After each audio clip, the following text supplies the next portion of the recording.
dudumatti baattee deemti yoo baattee deemte malee socho'uu hin dandeessu. Amma garuutu kadhatamaa yeroo mucaan koo hin dhaabbattee deemuu dandeessee jirti. Dhibee narbii irraa kan ka'e kas taate. Megatti isin ilaalaa adeemsu. Okay. Mefidias.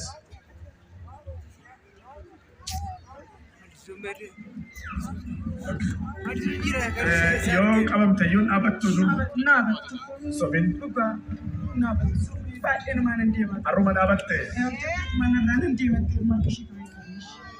maleen dhaabattuu dandeessa dhugaa fayyina guutuu fudhadhu fayyina guutuu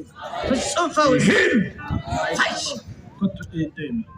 Work by the power in the mighty name of Jesus. Come on.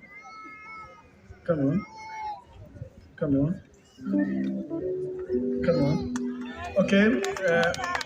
Deemteetti of dandeessee dhaabbatteetti gara of dandeessee deemuu dandeessu fayyinni itti bu'eera. Fayyina guutuu guyyaadhaan fudhatti you are free. Thank you. Waan qulqullaa'e malee fayyina qulqullaa duwwaa dabarsaa isa guyyaadhaan itti bu'amee hafuun itti bu'ee guyyaadhaan yeroo qulqullaa'u wayya. Okay.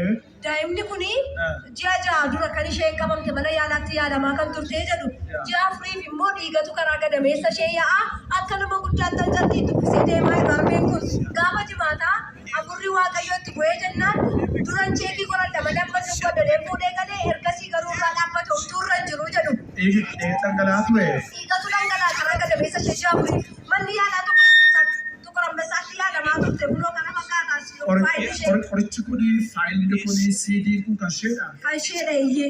Maalidha CD jedhame maamma dhibeen ishee? Neerfii dhukkubsatti yeroo sana isheen kufteetudha kan isheen neerfii dhukkubsattu itoo xabiibaatti yaachisaa ture jennaan gara Qurambasaatti na dabarsan. Isaa booda qoricha kana otoo fudhattu karaa fincaan ishee dhiigatu gadi dhufuu qabi. Deebi'an itoo xabiibaa geessee kana kaase.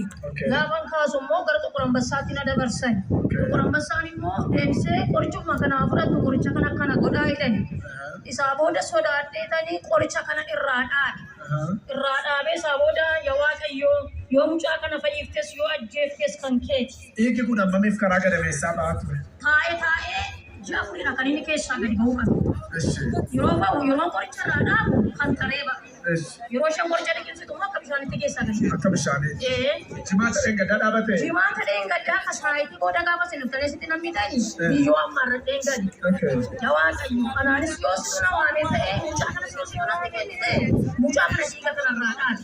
Hin dandeessa silaa ani yoo dadhabe ati hin dandeessa kana ishee kana tuqee biyyoo sana immoo butuuqootti naqee bishaanitti gadi naqee obaasa.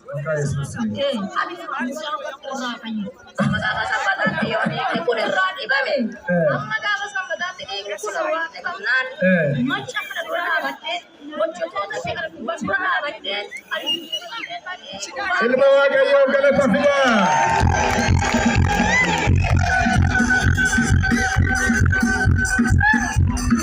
Gaafa simaasaa dhiigni kun irraa dhaabatee jira. Irraa dhaabate. Nuyyoo as keessatti namoota sadii wajjin ilaallee irraa utuurra jiru. Waaw. Garuu biyyoon gatii irratti lafti gatii kadhatameef goota maqaan Yesuus gahaadha. Garuu akkasii lammaffaan.